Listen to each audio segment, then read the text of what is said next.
Hello everyone, ఈరోజైతే మా weekend log చూసేసేయండి. ఫస్ట్ అయితే నేను లేవంగానే వీకెండ్ అయితే ఫస్ట్ నేను వీక్కి సరిపడా నేను దోశ బ్యాటర్, ఇడ్లీ బ్యాటర్ అయితే రెడీ చేసేసుకోవడానికి ఫస్ట్ లేవంగానే సోక్ చేసి అయితే పెట్టేస్తానన్నమాట. సో అదే నేను చేస్తున్నాను. ఎక్కువగా నేను రైస్ ఒక్క గ్లాసు వేస్తే నేను క్వినోవా ఇంకో గ్లాస్ వేస్తూ ఉంటాను, కంప్లీట్ రైస్ అయితే వేయను అనమాట. సో ఈ విధంగా అయితే నేను దోశకి ఇడ్లీకి ఒకేసారి అయితే సోక్ చేసి పెట్టేస్తూ ఉంటాను అన్నమాట. కొంచెం మెంతులు కూడా వేస్తూ ఉంటాను నేను. సో మెంతులు కూడా వేస్తే మనకి మంచిది అనేసి నేను ఇవి కూడా 1 టేబుల్ స్పూన్ మెంతులు కూడా యాడ్ చేస్తూ ఉంటాను అన్నమాట. సో లేవంగానే ఫస్ట్ అయితే మనం ఈ విధంగా అయితే నేను సోక్ చేసి పెట్టేసుకుంటాను. సో నెక్స్ట్ బ్రేక్ఫాస్ట్ అయ్యి కుకింగ్ అన్నీ అయ్యేటప్పటికి ఇది కొంచెం సోక్ అయిపోతుంది కదా. ఆ తర్వాత వచ్చేసి నేను వాటిని గ్రైండ్ చేసేస్తూ ఈవినింగ్ లోపలికి వర్క్ అయిపోతుంది అన్నట్టు పెడుతూ ఉంటాను అన్నమాట. ఇప్పుడైతే నేను సాటర్డే కదండి, పూరి చేస్తున్నాను. పాపకైతే పూరి ఇష్టం అనేసి తనకైతే కొంచెం పూరి చేసేసి చిన్న చిన్న చల్ల పునుకులాగా బజ్జీలు కూడా ట్రై చేస్తున్నాను అన్నమాట. సో అవి టిఫిన్ సాటర్డే టైము మ్యాక్సిమం నేను ఇలా ఏమైనా ఆయిల్ ఫుడ్ చేస్తూ ఉంటానన్నమాట, పిల్లలకి ఇష్టం అనేసి. సో వీక్ డేస్లో మనకి ఎట్లాగో కుదరదు కదండి, దోశ ఇడ్లీ ఇవే నార్మల్ రొటీన్ టిఫినే చేస్తూ ఉంటాం కదా. సో సాటర్డే టైం మట్టుకి వీళ్ళకి కొంచెం కన్వీనియంట్గా టైం సరిపోతుంది కాబట్టి ఈ విధంగా వెరైటీస్ ట్రై చేస్తూ ఉంటానన్నమాట.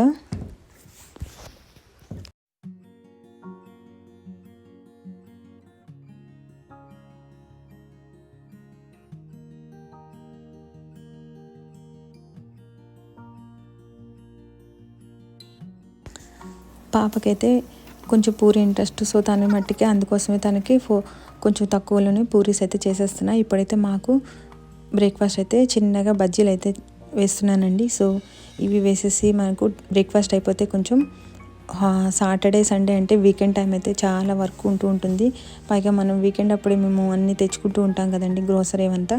సో ఆ క్లీనింగ్ అనేసి బట్టలు వాషింగ్ మొత్తం సాటర్డే ఆర్ సండే ఏదో ఒక రోజైతే ఫుల్ డే అయితే కొంచెం వర్క్ అయితే ఎక్కువైపోతూ ఉంటుందన్నమాట. సో ఈ రోజైతే నాకు ఆల్రెడీ వెజ్జీస్ తేవడానికి వెళ్ళారు, వచ్చేస్తూ ఉంటారనమాట. సో అవి వచ్చేసే ఆ వర్క్ అయితే స్టార్ట్ చేయాల్సి వస్తుంది బ్రేక్ఫాస్ట్ అయ్యాక.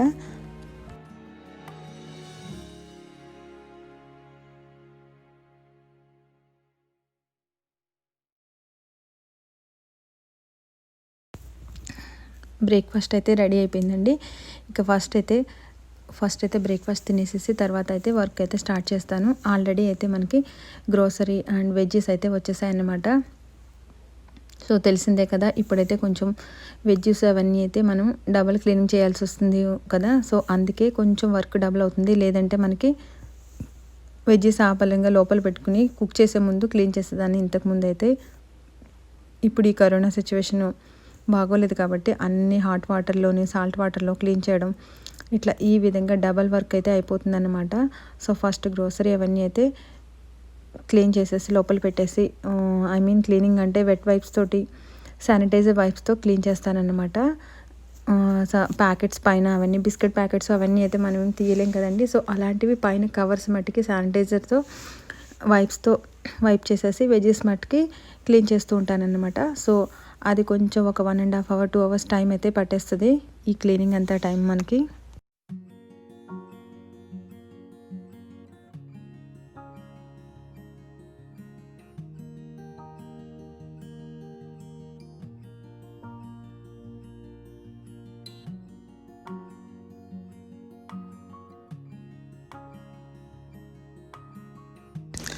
ఆనియన్స్ పొటాటోస్ అయితే నేను ఫ్రిడ్జ్లో అయితే పెట్టానండి. ఎలాగో ఆనియన్స్ అందరూ మనం బయట పెడుతూ ఉంటాం కదా. సో పొటాటోస్ కూడా చాలా రోజులు అయితే పాడవు. సో నేను ఈ విధంగా ఓవెన్ కింద డ్రాలో పెట్టేస్తూ ఉంటానన్నమాట. మిగతాయి ఎగ్స్ ఇవన్నీ అయితే నేను లోపల పెట్టేస్తూ ఉంటాను. కొంచెం మాకు ఒక 3 weeks వరకు వెళ్ళాం కదండి. సో అందుకే ఇవన్నీ కొంచెం ఎక్కువ స్టాకు తీసుకుని తెచ్చుకోవాల్సి వస్తుందన్నమాట. ఫ్రూట్స్ అయినా వెజ్జీస్ అయినా అన్నీ ఒక 3 weeks సరిపడా ఎక్కువ తెచ్చుకుంటున్నాం అనమాట. ఎవ్రీ వీక్ వెళ్ళడం కూడా మంచిది కాదన్నట్టు. సో ఈ విధంగా ఇదైతే స్పినాచ్ అండి, పెద్ద బాక్స్. మాకు ఇది 2 weeks అయినా ఉంటుంది పాడకుండా. సో ఈ విధంగా అన్నీ అయితే తెచ్చుకొని పెట్టుకుంటూ ఉంటాము. ఇది డ్రమ్ స్టిక్ ఫ్రోజన్ది, అవి నార్మల్ డ్రమ్ స్టిక్ అనేవి టేస్ట్ అయితే చాలా బాగుంటుందన్నమాట. సో ఈ స్టిక్స్ ఫ్రోజన్వి అయితే మనకి 1 మంత్ 2 మంత్స్ అయినా ప్యాకెట్ అయితే ఎప్పుడు కావాలంటే అప్పుడు ఎమర్జెన్సీకి మనకి వెజ్జీస్ లేవన్నప్పుడు నేను ఈ విధంగా డ్రమ్ స్టిక్స్ని ములక్కాడలో గ్రేవీ చేసుకుంటూ ఉంటానన్నమాట. మొత్తం మీద క్లీనింగ్ అయితే అయిపోయిందండి.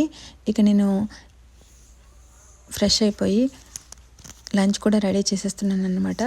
సో ఈరోజైతే మేము చేపల పులుసు తినాలని చాలా రోజులు అయిందనమాట. సో అందుకే మనకి ఇండియాలో దొరికే చేపలు అయితే ఇక్కడ దొరకవు. సో ఇక తిలాఫీ ఫిష్తో ట్రై చేస్తున్నాను అనమాట. ఫస్ట్ టైం ఏ విధంగా ఉంటుందో చూడాలి టేస్టు.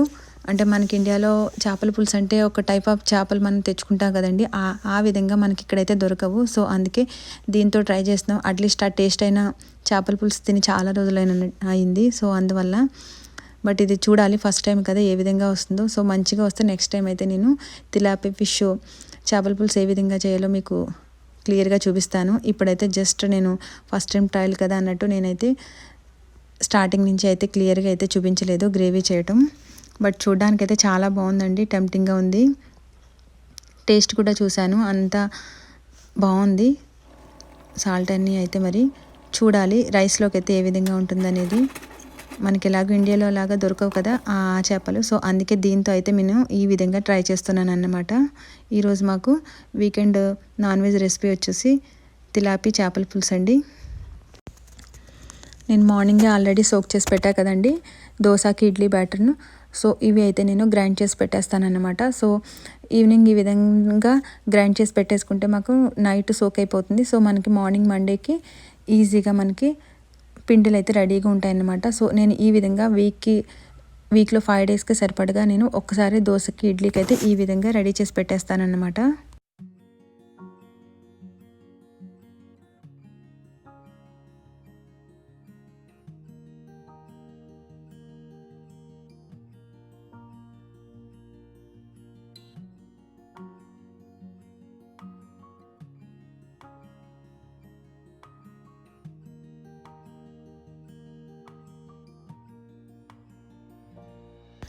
ఈరోజైతే ఇంకొక డబుల్ పని కూడా ఎక్స్ట్రా యాడ్ అయిందనమాట. నేను ఒక 2 వీక్స్ నుంచి అయితే పూజా సామాన్లు అయితే క్లీనే చేయలేదన్నమాట. కొంచెం పిల్లల క్లాసెస్ బిజీ అయిపోయి యాక్చువల్గా అయితే వెడ్నెస్డే అప్పుడు నేను క్లీన్ చేసి పెట్టుకుంటూ ఉంటాను. అట్లాంటిది నాకు 2 వీక్స్ నుంచి కుదరలేదు. సో ఈరోజు ఇక టైం దొరికిందన్నట్టు ఇప్పుడైతే క్లీన్ చేస్తున్నాను అన్నమాట.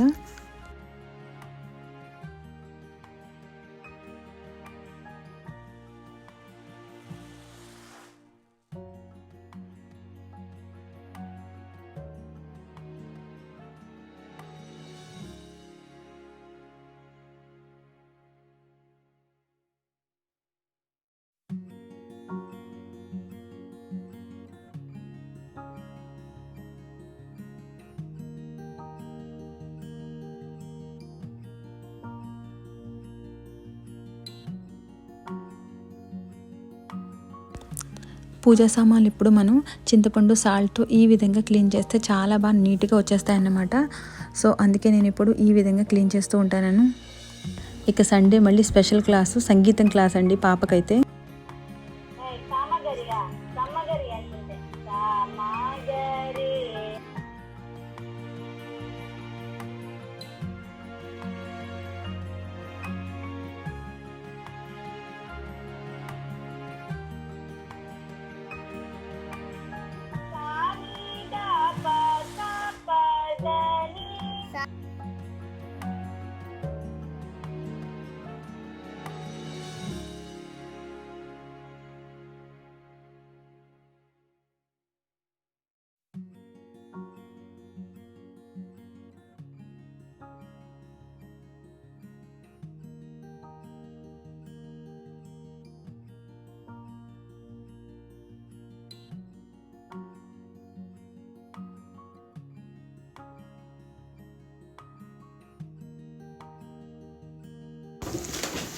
వీళ్ళైతే ఇప్పుడు వాకింగ్కి వెళ్ళడానికి బయటకి అయితే రెడీ అవుతూ ఉన్నారండి.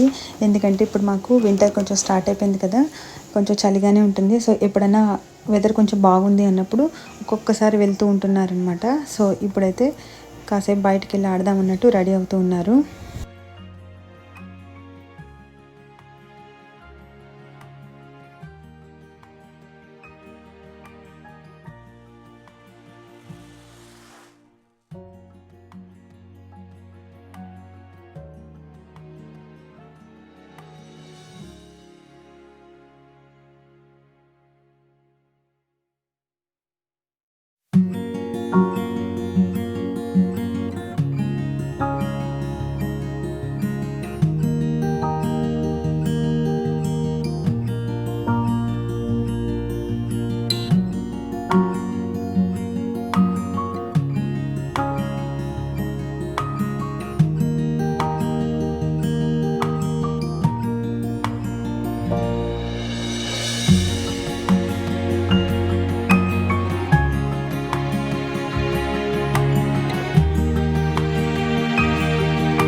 యాక్చువల్గా అయితే మా కమ్యూనిటీకి ప్లే ఏరియా అయితే ఉంటుందండి, పిల్లలందరూ ఆడుకోవడానికి.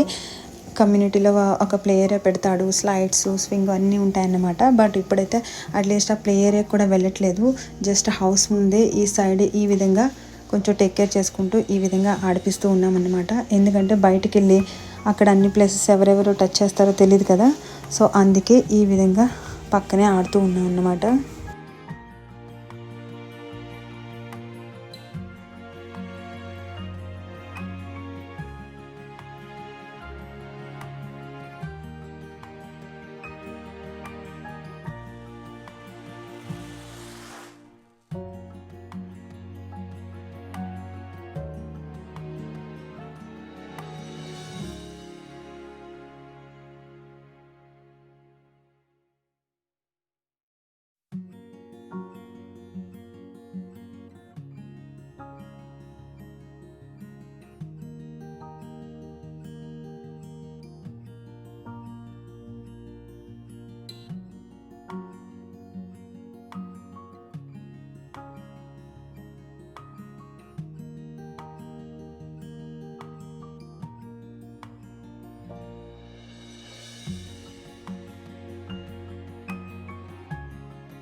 చూసారు కదండి మా వీకెండ్ వ్లాగ్ ఏ విధంగా ఉంది.